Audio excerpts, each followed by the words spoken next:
வெற்றியும் வாய்ப்புகளும் தொடர தமிழும் தமிழகமும் தலை நிமிர மோடியின் கேரண்டி இருக்கு. பயம் எதற்கு?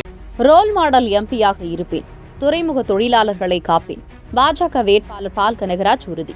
பொய் வாக்குறுதிகளை அளித்து மக்களை ஏமாற்றாமல் ஒரு ரோல் மாடல் எம்பியாக இருப்பேன் என்று வடசென்னை பாஜக வேட்பாளர் பால் கனகராஜ் திட்டவட்டமாக கூறியிருக்கிறார். பாஜக சார்பாக வடசென்னை தொகுதியில் போட்டியிடும் பால் கனகராஜ் தொகுதிக்கு உட்பட்ட பகுதிகளில் தீவிர வாக்கு சேகரிப்பில் ஈடுபட்டு வருகிறார். தேர்தல் பிரச்சார வாகனத்தில் வீதி வீதியாக சென்று ஓட்டு வேட்டையில் ஈடுபட்ட அவருக்கு பெண்கள் ஆரத்தி எடுத்தும் மலர்கள் தூவியும் சிறப்பான வரவேற்பு அளித்து வருகின்றனர். அவரை ஆதரித்து கூட்டணி கட்சி நிர்வாகிகளும் தொண்டர்களும் வீடு வீடாக சென்று துண்டு பிரசுரங்கள் கொடுத்து தாமரை சின்னத்திற்கு வாக்கு சேகரித்து வருகின்றனர். இந்த நிலையில் அனைத்து துறைமுக கண்டெய்னர் லாரி உரிமையாளர்களை சந்தித்து ஆதரவு கோரிய பால் கனகராஜ் பின்னர் செய்தியாளர்களை சந்தித்தார். அப்போது பொய் வாக்குறுதிகளை அளித்து மக்களை ஏமாற்றாமல் ஒரு ரோல் மாடல் எம்பியாக இருப்பேன் என்றும் காமராஜர் கக்கனை போல் ஒரு எளிய அரசியல்வாதியாக இருப்பேன் என்றும் கூறினார். இவ்வளவு வருஷமா உங்களுக்கு வாக்கு கொடுத்தாங்க, அரசியல்வாதிகளாலே இப்படித்தான் இருப்பாங்க என்ற ஒரு மாயை உலகத்தில் வச்சிருக்கிறாங்க. தேர்தல் வரும்பொழுது வாக்கு வாங்கும் பொழுது கையை கூப்புறது, அதுக்கப்புறம் காக்க வைக்கிறது, இந்த சினிமா பாணியில தான் இவங்க அரசியல் நடத்திச்சுக்கிறாங்க. ஒரு மாற்றாக ஒரு காமராஜர் காலத்து அரசியல்வாதியாக செயல்படணும்னு எனக்கு ஆசை. ஒரு கக்கன் போல இருக்கணும்னு ஆசை. அது யாராவது ஆசைப்பட்டா மட்டும் போதுமா? அதுக்கு வாய்ப்பு கொடுக்கணும். வாய்ப்பு கொடுத்தாதான் நிரூபிக்க முடியும். வடசென்னை தொகுதியில் பாஜக வேட்பாளராக நிற்க தனக்கு வாய்ப்பு கிடைத்ததை பெருமையாக கருதுகிறேன் என்றும் தனது தொகுதி மக்களின் எதிர்பார்ப்பை நிச்சயமாக பூர்த்தி செய்வேன் என்றார்.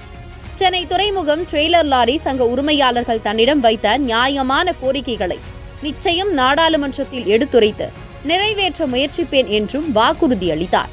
50,000 தொழிலாளர்கள் இந்த சங்கத்தில் இருந்தும் தொழில் பாதிக்கப்பட்டு இருப்பதாக சுட்டிக்காட்டிய அவர் 10 ஆண்டுகளாக வைக்கப்படும் அவர்களது வாடகை உயர்வு கோரிக்கையை பேச்சுவார்த்தை நடத்தி உயர்த்துவதற்கான நடவடிக்கை எடுக்கப்படும் என்றும் கூறினார்.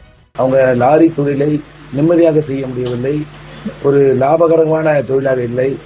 ஏதோ பெயருக்கு லாரியை வைத்துக்கொண்டு டிரான்ஸ்போர்ட் அந்த ட்ரெய்லர் லாரியை வைத்துக்கொண்டு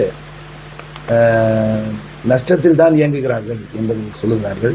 அதனால அந்த ஒரு பாரம் ஏற்றுவது என்பது முறையாக செய்யப்பட வேண்டும் என்று கோரிக்கிறாங்க. ஆன விஷயம் சிஎஃப்எஸ்ஸை கூட்டு பேசி நியாயமான வாடகை கொடுங்க. எவ்வளோ தூரம் போகிறாங்களோ அதுக்கு வாடகை கரெக்டாக ஃபிக்ஸ் பண்ணுங்கள்.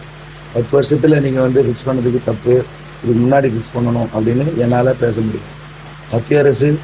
மத்திய அரசு நிச்சயமாக பிரதமர் நரேந்திர மோடி தலைமையில் தான் 3வது முறையாக ஆட்சி அமைக்கப் போகிறது பாரதிய ஜனதா கட்சி. அதனால எந்த விதமான மக்கள் அல்லல் படுகின்ற விஷயத்தை பாரத பிரதமர் நரேந்திர மோடி ஏற்றுக்கொள்ள மாட்டார்.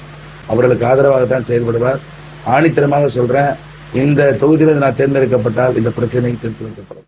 தான் 35 வருடங்களாக வடசென்னை மக்களுடன் பழகியவன் என்றும் அங்கு வாழும் நிறைய குடும்பங்கள் தன்னை அவர்கள் குடும்பத்தில் ஒருவராக பாவிக்கிறார்கள் என்றும் அவர் நெகிழ்ச்சிபட கூறினார்.